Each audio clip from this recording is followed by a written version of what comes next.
So my wife says that I'm addicted to gun belts and they need to have an intervention with me. And I was like, there's no way. I borrowed this one.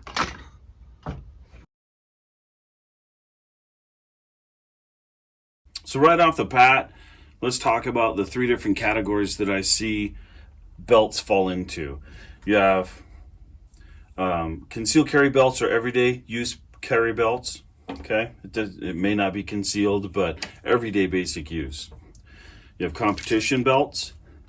This is clearly a competition rig. Competition rigs have to be reliable enough to get you through the day, but lean towards being really fast. Okay, and then the last one is tactical rigs. Tactical rigs need to be built to a stronger capability than a competition belt, but it needs to be flexible and it needs to be capable of being able to be modified and changed fairly easy, at the same time allowing it to still stay very, very strong.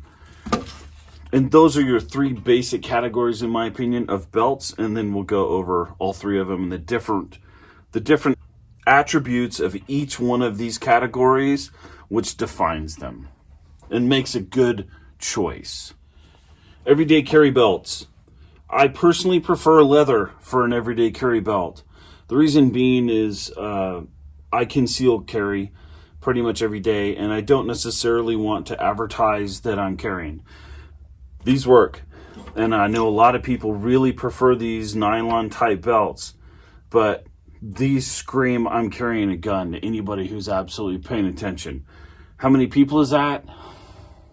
Not very many. Most people don't actually pay attention. But the ones that do will see these and go, yes. These take a little bit more refined and a little bit more experienced person to look at it and go, absolutely, I think you're carrying a gun. And it's probably because they're carrying a gun too, and they fall into a category that doesn't really matter all that much. So this is a Blackhawk. It's an older belt. This one has been in combat. So is this one. So back when I was younger and thinner, this is what I wore during my deployments. I really liked this belt. This Galco is an instructor belt. It's got a piece of polymer on the inside to make it more stiff. Very nice belt too. All of these work for carrying guns. They're very comfortable. You can carry all day long with them. These right here are safety tie-ins. If you're doing something like you're riding on the side of a helicopter, you're inside an open door helicopter and you want to clamp in or use a carabiner to lock in for extra safety, that's what these are for. And these will hold quite a bit of weight. These will take the weight of an average human being, no problem. This one actually has it on the outside here if you wanted to do it. Quite frankly, for the average person, this is excessive. And these become problematic when you're trying to put them on in a pair of jeans. This is an old Galco. You can see that this bad boy's been around the block a few times. I still wear it. I still wear it all the time. This thing I have had for, God, I was a federal agent when I bought this. 2001, 2002, I think I bought this. So this thing's almost got 20 years of use on it. This is an Acker.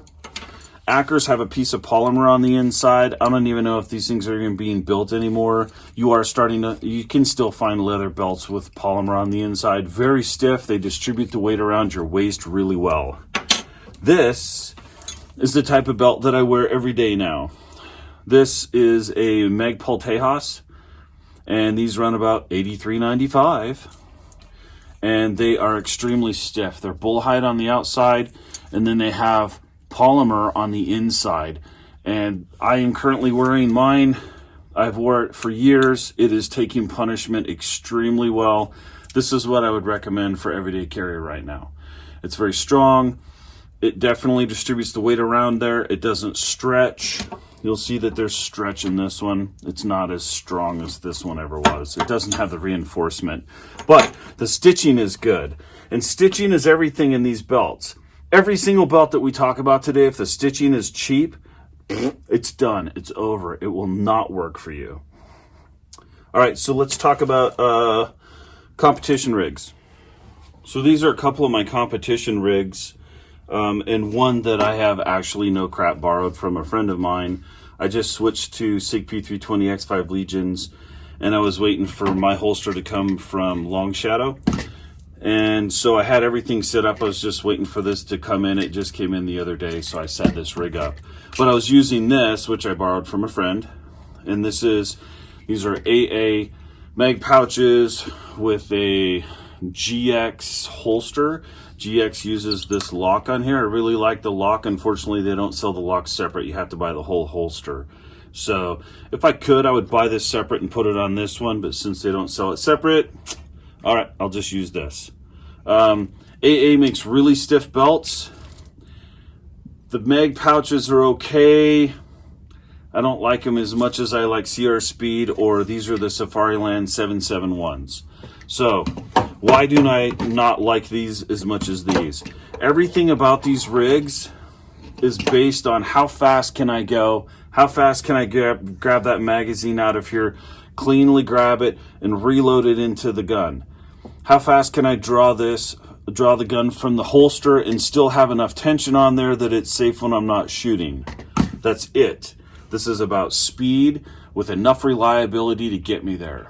So you're seeing polymers, okay, cut open mag pouches, very thin and light systems that are stiff enough to go around the belt, and that's it.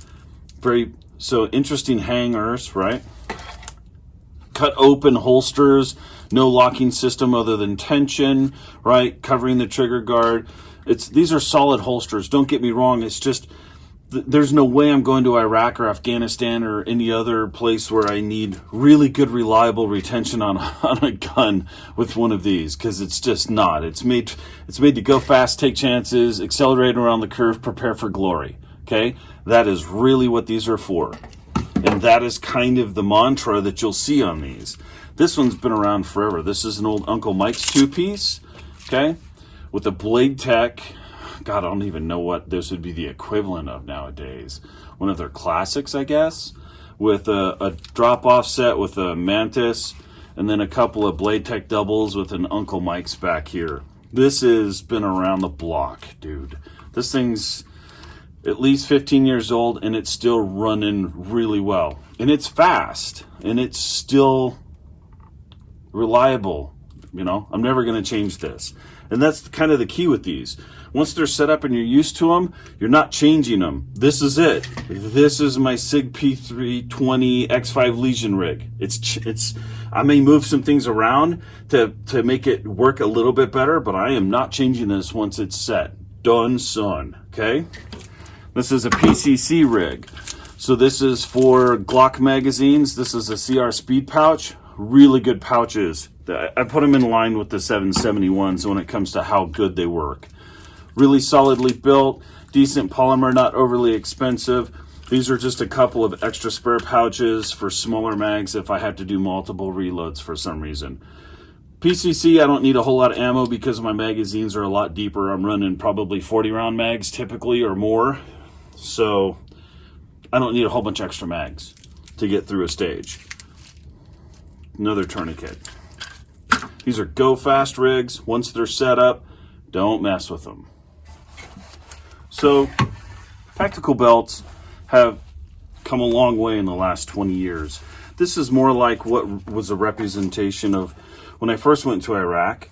They had this is basically a neoprene dye suit material, and it grabs fabric really well and holds it in place.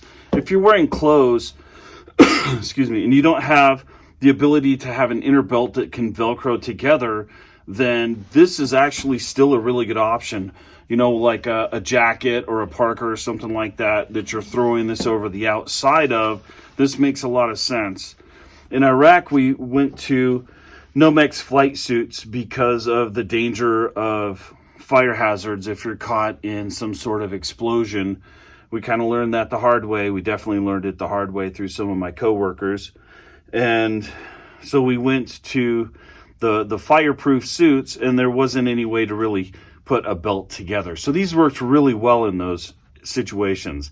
I was still wearing cotton that was treated flame proof, and so a two-piece belt was a much better idea, capability, use for me. It gave me a lot more flexibility, and it was stronger.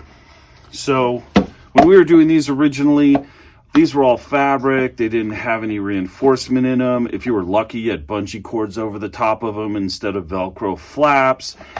This is all benefit to war knowledge. This is making life easier for the average person. We didn't have this system where we could take the holster on and off. This is the Safariland QLS system, and it gives you a lot of flexibility about what holster you can put on there. I can pop this holster off. I can change them out and put whichever one I want on it. This one has MOLLE on the outside. This one is fed through a retainment system. So this uses belt attachment. This uses MOLLE attachment. Both work. I find that MOLLE's stronger and a lot easier to deal with. This is smaller, lighter. It's a lot faster. It's a lot more comfortable.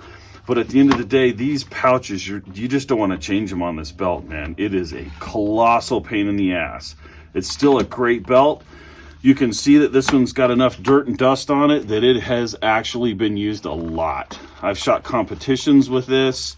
I've shot PRS matches, which have pistols involved, where you're carrying all of your own load. So it's not a bad rig. It's just a different option. What you're starting to see is the competition inner belt morph into the tactical arena. So now you have an inner belt that's light, thin, strong with Velcro on it. This one has just a basic lock tab on it that slips into these little hashes right here and locks down place and pulls tight. So now you have a very thin belt underneath. And then you have good Velcro attaching it to this from the outside. And then you have MOLLE attachments all along the edges to put all of your pouches. This is flexible. This gives you a lot of flexibility to change the pouches that you have on it. I can add a pouch back here. I can add a pistol pouch up here if I wanted. This is a dump pouch here. I don't have it in the back. I can add a dump pouch back here if I wanted. This is an IFAK. A tourniquet, a knife. So all of this stuff is flexible enough for me to move and change as the competition and or mission requires. Same thing with this. This is a Glock 19 holster. I can pop it off, throw one of my Glock 34 holsters on there, or the Archon Type B holster, or the I can use a GLS wide long for one of the X5 Legions. I can change this to whatever system I need it. And it's really, really snug around this Velcro. It will hold no problems. It's very strong, very flexible. And that's what you need on a tactical belt, right? Also, I can take something like this that's a neoprene facsimile, put it around the inside of this, and then use it just like these. It doesn't hold as well, but it's tighter. And because it's tighter than this system, this doesn't need to be as egregiously sticky and grabby, okay? Grabby, that's a technical term. I just invented it. So what's the difference between this one and this one? These are both attack pack systems, and these are what we sell at our shop here. This one is a Condura nylon with an inner belt. We don't necessarily sell these inner belts anymore, but we can order them at Tac-Packs just up the road from us. This is their new one. And this is a carbon fiber matrix that has been laser cut and then is reinforced with strap on the inside and outside. This is hella light, dude. This is the lightest, strongest belt on the market right now, in my opinion. These things are crazy comfortable. So you have Velcro in here. You have to learn how to weave it to not block the Velcro, and then these stick extremely well. I can throw this thing on and roll with as much ammunition as I need to. Once again, I have the flexibility. I can add pistol pouches. I can add rifle pouches. I can add dump pouches. I have a dump pouch up front. I can add an IFAK to this if I want. So this, I know somebody's going to ask, so I'll say it. This is actually a mag pouch for a Surefire 60 round mag. Yes, I know they're not the most reliable, but if you clean them and you don't run them with a suppressor, they run just fine. But you have to religiously clean them. I use them in matches all the time. They run just fine for me. I can also fit a Magpul 40 round magazine in this. So I have 40, 230s or 20s, a couple of pistol pouches that I can expand if I want. I do use this in various types of competition. Once again, I still have the QLS system on this one, so I can swap out holsters. This is a Glock 19 ALG holster, right? Lots of flexibility, extremely strong. The inner belt on this one is one of the new Mini Cobras. This will slip on and slip off, so if I have to go to the bathroom, it's 10 times easier to go to the bathroom with this thing. That's really the benefit of it. And the Velcro is strong enough that I can probably hold 25 to 50 pounds of gear on this Velcro, just snug up around my waist, no problem. So having that flexibility, having the ease of use, and the strength built into this one gives me a lot of options. Like I said, I do use it in some competitions, but at the same time, it's not as fast. So this holster isn't as fast, although it's very close. These pouches aren't as fast. The angle isn't as easy to get to. If my magazine is sitting like this versus back here, it gives me a slight advantage on how fast I can grab it and load it into the gun with ease. And that does make a difference in competition. So if the world started to crumble apart, I'm using something like this. I'm using something that I know is going to be extremely reliable and extremely strong. And so I want that flexibility of use, that longevity of use built into this. Like I said, these are a Tac Pack. These are made by a Tac Pack, both the inner and outer belt. They're not overly expensive. I think it's about $150 to $200 for both the inner and outer belt combined. And they're pretty solid. These are HSGIs. They're also very solid. If that's what you're looking for, is the neoprene to stick on the outside, I use the HSGIs. So what brands do I recommend for belts?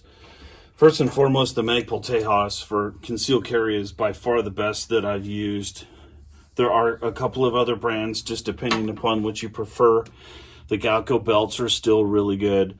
If you're looking for a nylon belt, there's multiple companies that are making those. Take your pick. That's pretty hard to kind of mess that up. But for my money, this is the belt that I use every day. The reason being is it gives me everything that I want, and it doesn't look like a gun belt to the average person. Huge benefits to that. Competition rigs. There is a plethora, and I'm not really sure anybody's screwing them up. The belts themselves, this one right here is a Blade Tech. In Blade Tech, with the inner and outer, work pretty well. They're not as stiff as some of the other ones, which I actually prefer a little bit of flexibility in these outer belts, just a tiny little bit. If you want more stiff, the AA belt is much more stiff. Kind of a happy in between is the CR Speed. I don't think you can mess up with any of those three. I'm using a long shadow holster on this one. The GX is just fine. They work just fine. Even a Blade Tech with the drop offset is still a really, really solid rig for one of these. Pouches. Safariland 771 is probably my favorite at this point. CR Speed number 2. I'm not a fan of the aluminum AAs. I've never played with the Gugarubas. They're pretty expensive, and quite frankly, once I found these in CR Speeds, I was kind of done, and so I haven't really played with those a whole lot. I know it's hard to believe. So once I set these up, like I said before, I don't change them at all. And I probably have 4 more competition rigs at home that I just didn't bring with me. Yes, I know I have a little bit of a problem, but it makes life so much easier just to have a preset belt. Lastly, tactical rig. We sell a Tac Pack. They are local to us. We have helped them design some of their equipment, and some of their belts and systems. We know other shooters in the area who have helped them design equipment and test it. They are paying attention to the people who actually use their gear. I absolutely, positively cannot stress this enough. They are paying attention to the people who actually use their gear. Okay? That is so hard to find in a lot of industries anymore, especially the gun community. They're giving these to people to go out and destroy. Go break this. See if it works. See what doesn't work. See if this connector is good for you. See if the Mini Cobra is good for you. And what they're finding is that because they're doing that, and because people are paying attention to how well their gear works, they're making a superior product. I personally prefer the Condura for a general purpose belt. I absolutely love their other one. Their high-tech carbon fiber belt is totally cool. But bang for your buck, if I was starting off and I was going to get only one belt in a war belt, I would probably go with this one just because of the flexibility that it gives me and a little bit more comfort. But you really can't screw up either of those. Either of the belt systems will work for you. It's just a matter of weight versus flexibility. The carbon fiber doesn't flex as much as this one. And I'm an old fat guy, and so I prefer that flexibility a little bit more, to put my fat belly down in there and flex it. Anyway, yeah. So get good gear, practice with the gear, get your gear dirty, okay? If you're not getting dust and dirt in there like that, you're not grinding it in, you're not tearing the shit out of them, you're not customizing your corners, etc. like that, you're probably not spending enough time practicing. Like this one's gonna get dirty. I'm gonna wreck this son bitch. Because I like to shoot. Have fun.